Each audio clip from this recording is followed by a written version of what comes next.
को किस तरीके से भड़काया गया, कैसे इस हिंसा को अंजाम दिया गया, तमाम जो तस्वीरें हैं वो भी हम आपको दिखाएंगे, क्योंकि संभल में जिस तरह की स्थिति बीते दिन देखी गई वो सवालिया निशान खड़े करती है। और उसके बाद ये जो 8 तस्वीरें हैं वो तमाम तरह के सवालों को सुलगाती हुई नजर आ रही है। देखिए 8 तस्वीरें आपके सामने।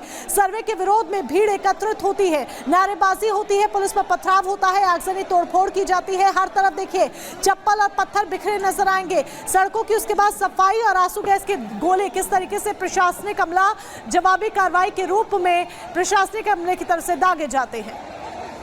और ग्राउंड जीरो से हमारे साथ हमारे सहयोगी वैभव जुड़ गए हैं। वैभव, जिस तरीके से ये पूरी हिंसा हुई और उसके बाद जो पत्थर इकट्ठे किए गए उसके बारे में बताया गया, 3 से 4 ट्रॉली वो पत्थर थे, यानी कि सुनियोजित तरीके से इस हिंसा को भड़काया गया। किन किन लोगों की अभी तक गिरफ्तारी हुई है, उनसे पूछताछ हो रही है, और आज संभल में किस तरीके के हालात हैं?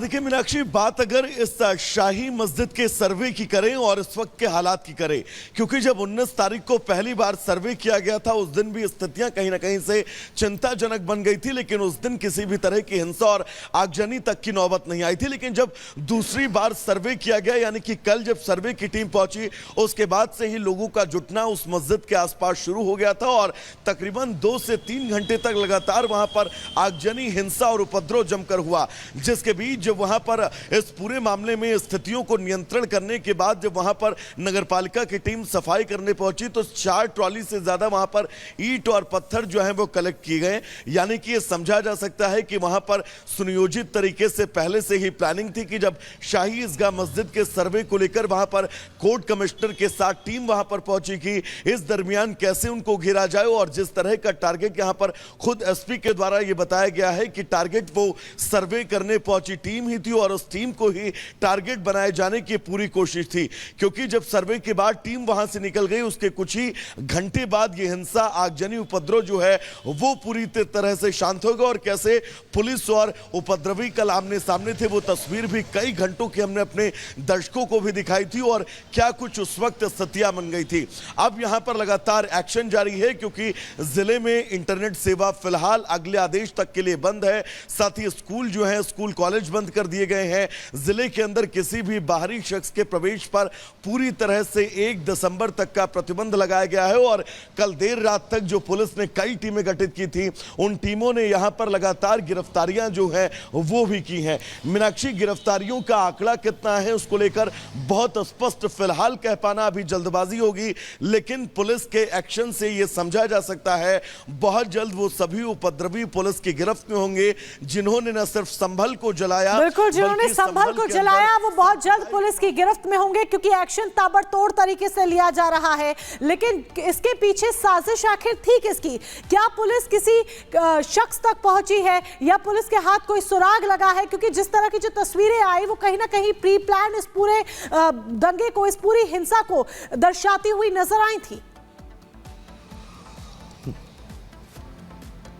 देखिए मोनिका, एक चीज समझना होगा, क्योंकि पुलिस का यह कहना है कि इस पूरे प्रकरण में जिन 4 लोगों की अब तक मौत हुई है उन लोगों की मौत देसी असलहे से गोली लगने के कारण हुई है। अभी पोस्टमार्टम रिपोर्ट का इंतजार करना होगा। लेकिन जब पुलिस से सवाल भी पूछा गया कि आरोप ये भी लग रहे हैं कि इन लोगों की मौत पुलिस के द्वारा फायरिंग किए जाने के दरमियान हुई है, तब पुलिस का बिल्कुल स्पष्ट कहना था, खुद एसपी इस बात को ब्रीफ करते हुए नजर आए कि जब वहां पर आगजनी हो रही थी, गाड़ियां फूकी जा रही थी, उस दौरान उपद्रवियों की ही तरफ से जो है वो लगातार फायरिंग की जा रही थी और इस उपद्रव के दौरान ही उन लोगों को गोलियां लगी हैं जिनकी मौत हुई है।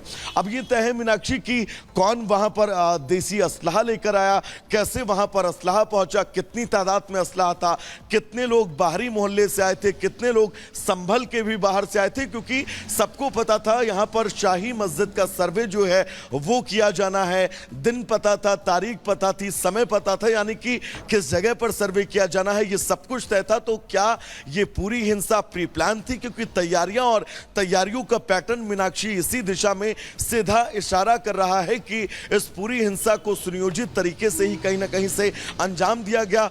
कुछ चुनिंदा लोग जरूर थे। अब बिल्कुल पुलिस वैभव, और उनके ऐसे गिरेबान तक कब में पहुंचेगी, ये बड़ा साफ तौर पर समझा जा सकता है जो आप बता रहे हैं कि आखिरकार देसी असलहे किसके पास होते हैं। हालांकि अब पोस्टमार्टम रिपोर्ट सामने आएगी, सच भी सामने आएगा। आप बने रहिए, आपके पास लौटेंगे। लेकिन इसी बीच आपको बता दें कि जिस तरीके से ये पूरा वाकया घटा, सर्वे की टीम वहां पर पहुंचती है, लोग इकट्ठे होते हैं, पत्थरबाजी होती है, आगजनी होती है, 3 लोगों की मौत हो जाती है, 20 पुलिसकर्मी घायल हो जाते हैं। लेकिन इस सब के पीछे आखिरकार था कौन, न केवल उसके बारे में जानकारी जुटाई जा रही है, बल्कि एनएसए के तहत कार्रवाई करने की तैयारी भी की जा रही है। रिपोर्ट देखिए।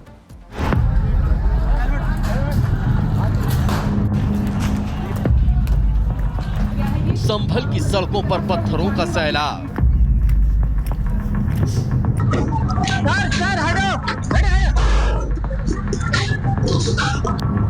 पत्थरबाजों को समझाती पुलिस। अपने नेताओं के चक्कर में अपना भविष्य बर्बाद मत करो। सड़कों पर जलती गाड़ियां,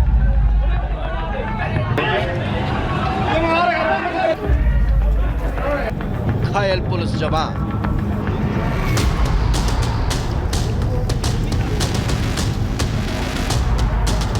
ये तस्वीरें गवाह हैं उस प्रायोजित साजिश की जो मस्जिद के सर्वे से पहले रची गई। कोर्ट के आदेश पर उपद्रवियों के पत्थरों ने ये साबित कर दिया कि उन्हें न तो कानून का डर है और न ही संविधान पर भरोसा। उन्हें बस प्यार है तो दंगा और बवाल से। संभल हिंसा में 3 लोगों की मौत हो गई, जबकि कई लोगों के घायल होने की खबर है। पुलिस पर इस कदर पत्थर बरसे कि किसी पुलिस वाले के सिर पर चोट आई तो किसी के पैर पर, तो किसी के हाथ। उपद्रवियों के सिर पर खून सवार था और वो मरने मारने पर आमादा थे। इस हिंसा के पीछे चुनावी कनेक्शन की बात भी कही जा रही है और हिंसा के बाद सियासी बयानबाजी भी इस तरफ इशारा कर रही है। संभल में अरे ठीक हुआ जो हुआ सो हम क्या करें, तो होगी पत्थरबाजी। पुलिस ऐसा कार्रवाई करेगी, बूथ लूटेगी अगर, तो आगे चल के लोग क्या करेंगे, निराश होकर। सर्वे के दौरान भड़की हिंसा के बाद से पुलिस का एक्शन जारी है। दंगाइयों को शायद ये नहीं पता था कि उनकी हर हरकत कैमरे में कैद हो रही है और अब इन्हीं कैमरों के जरिए धरपकड़ भी शुरू हो गई।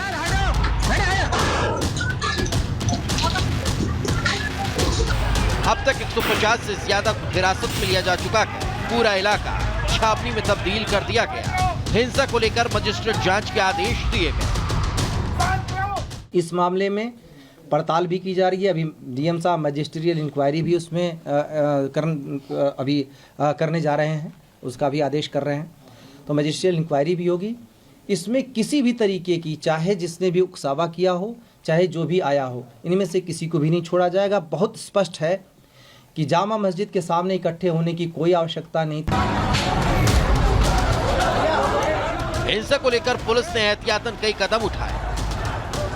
संभल हिंसा पर एक्शन, ड्रोन के जरिए पूरे इलाके की निगरानी, पूरे इलाके में यूपी पुलिस और सेंट्रल फोर्स की तैनाती, सीसीटीवी के जरिए आरोपियों की पहचान की जा रही है।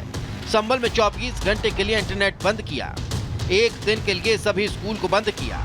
1 दिसंबर तक संभल में बाहरी लोगों के आने पर बैन, आरोपियों पर एनएसए लगाने की तैयारी। संभल हिंसा पर सीएम योगी भी नजर बनाए हुए हैं। वो लगातार अधिकारियों के संपर्क में हैं, पल पल की रिपोर्ट ले रखेंगे।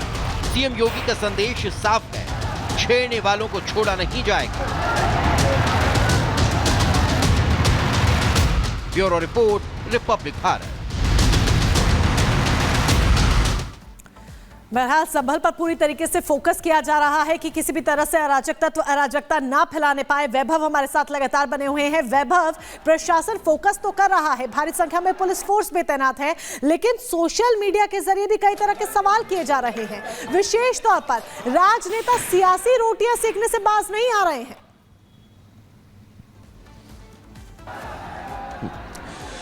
देखिए मोनिका, अगर बात सियासत की करें तो इस पूरे मामले में अब जमकर सियासत हो रही है, क्योंकि जब इस पूरे मामले में याचिका डाली गई और हरिहर मंदिर होने का दावा किया गया, उसमें भी इस बात का स्पष्टीकरण दिया गया कि 1529 ईस्वी में जब बाबर का शासनकाल था, उस दरमियान इस हरिहर मंदिर को तोड़ा गया और हिंदुओं का दावा यह है कि यहां पर ही भगवान विष्णु के 10वें अवतार यानी कि जो भगवान का कल्कि अवतार होगा, उसका जन्म इसी जगह पर होना है। और कई किताबों का जिक्र भी किया, फिर वो चाहे वो बाबर जफरनामा का जिक्र किया गया हो, चाहे आईने अकबरी का जिक्र किया गया हो, और उसके पैरा का भी इस याचिका में जिक्र किया गया है, जहां पर इस जगह पर हरिहर मंदिर होने का दावा जो है वो किया जा रहा है। यानी कि स्थितियां बिल्कुल स्पष्ट हैं और कोर्ट ने भी इस एप्लीकेशन को एप्लीकेबल इसलिए माना क्योंकि 1991 का जो एक्ट है उस एक्ट को ये बाधित नहीं करता है, और हिंदुओं का दावा इस जगह पर जो है वो लगातार पूजा पाठ किए जाने को लेकर भी था, और इस जगह की जो भौगोलिक परिस्थितियां हैं उन परिस्थितियों को ना परिवर्तित किए जाने को लेकर भी हिंदू पक्ष जो है वो बातचीत करता रहता है। यानी कि इस तमाम बातों को समझकर ही कोर्ट ने इस पूरे मामले को सुनने योग्य माना, कैपेबल माना, और इस पूरे मामले में